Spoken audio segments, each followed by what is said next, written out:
بلاد بتنشهر بمبانيها وبلاد بتاريخها، بس بلدنا ريحتها بتسبقها من أول ما تقرب منها. بتحس بنسمة خفيفة فيها ريحة زهر وفيها حكايات زمان.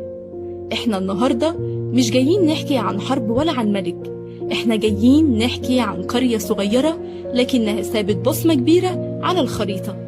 أنا منار حسن، والنهاردة هناخدكم في حكاية مش زي أي حكاية، حكاية قرية شبرا بلولة.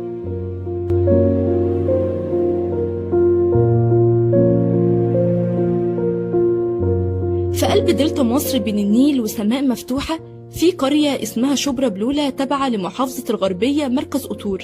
القرية دي بقت مشهورة على مستوى العالم بسبب الياسمين اللي بيتزرع فيها. طب القصة بدأت امتى؟ القصة بدأت من سنين طويلة، لما أهل القرية تعلموا ازاي يزرعوا ويجمعوا الياسمين بطريقة تطلع أحلى عطر.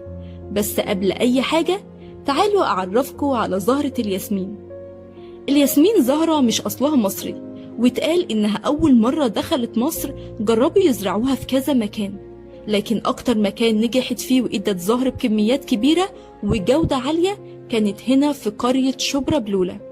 ومع الوقت بقينا إحنا اللي بننتج أكتر من 50% من ياسمين مصر.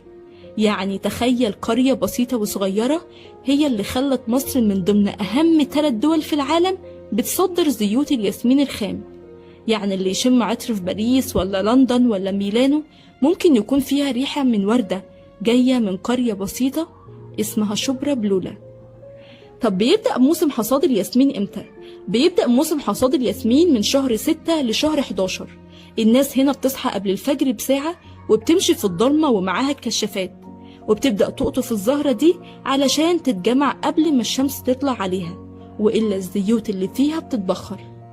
فهنا كل زهرة بتتقطف بإيد مش ماكينة، وكل سبت زهر بيشيل تعب يوم كامل. الغريب بقى إنك لما تمشي وسط الأراضي دي وتقول إيه الجمال ده، بس لو سألت نفسك شوية هتعرف إن الجمال ده مغطي على وجع كبير. ناس بتصحى كل يوم قبل الشمس وبتقضي ساعات طويلة في القطف وبيرجعوا بيوتهم بتعب مش قليل، لكن السعر اللي بياخدوه ما يسدش حتى نص اللي بيندفع بره.